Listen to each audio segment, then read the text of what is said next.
let me be honest, probably before this video is over, some of you will consider me as an enemy. But I wanted to share a couple minutes about my thoughts, not only on the tragedies that we have been experiencing over these past months, and especially these last couple of days with the shootings of our black men, but what I'm coming to learn over my 23-year journey of being a white man, living and ministering amongst my black family here in several inner cities of Chicago. And I'm going to speak very black and white because, let's be honest, it's a black and white issue. I want to take you to the book of Exodus, chapter 1, and I wanted to share a little bit of what took place prior to the rise of Moses. When I read that, it talked about that the Pharaoh became concerned and very fearful that the Hebrew slaves were growing in number and in power.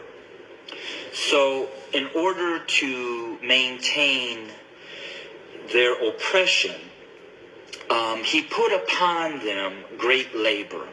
He put upon the Hebrew slaves cruelty to keep them down. However, they still grew. And so he brought together some midwives, and he instructed them that when a Hebrew boy was born, kill him. Well, these midwives did not follow, and the Hebrew slaves continued to grow. Eventually, the Pharaoh became so hatred and towards those Hebrew slaves that he made a decree. He put out an order that male baby boy Hebrew slaves were to be killed by casting them into the Nile River. Let's look at America. We brought blacks into this country as slaves. We never intended them to be anything other than a slave.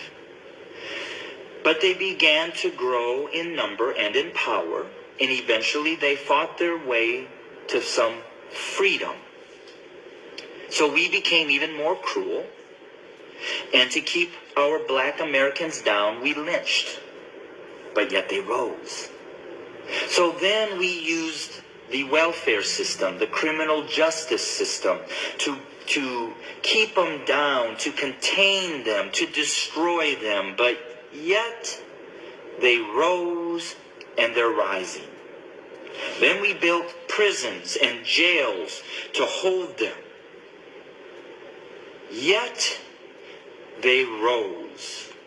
And so now we are doing exactly what the Pharaoh did at the end, sending out a decree: kill them.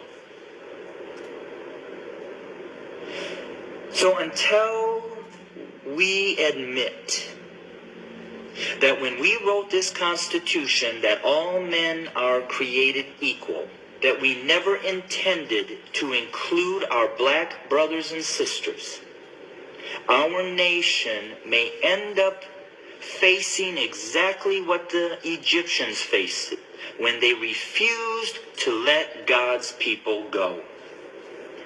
So I'm going to say this to my white fellow Americans, that the bloodshed that is on its way is not on the hands of our fellow black Americans, but is on our hands. We are the ones that are refusing to let God's people go.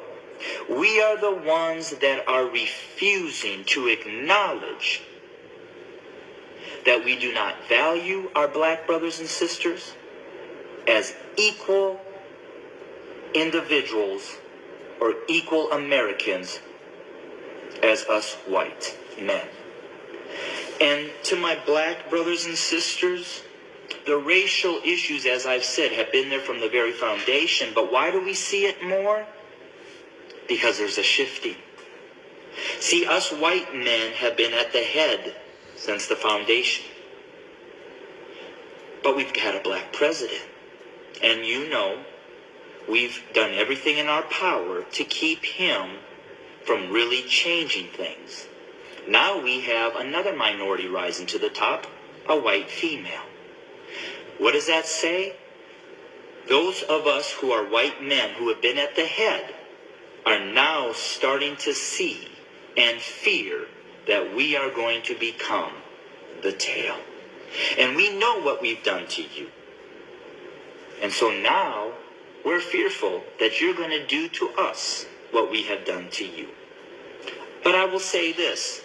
I've lived in a black community for 23 years.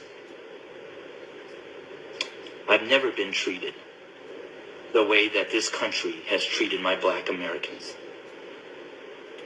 So I call out my white Americans to say we better heed, repent, acknowledge, and change. Because if we don't, I just want to again say this. The bloodshed that we will experience is on our hands, not the hands of our fellow black Americans. I welcome your comments. I welcome your feedback. Hit me up on Facebook or go to my webpage at www.studio2911.org.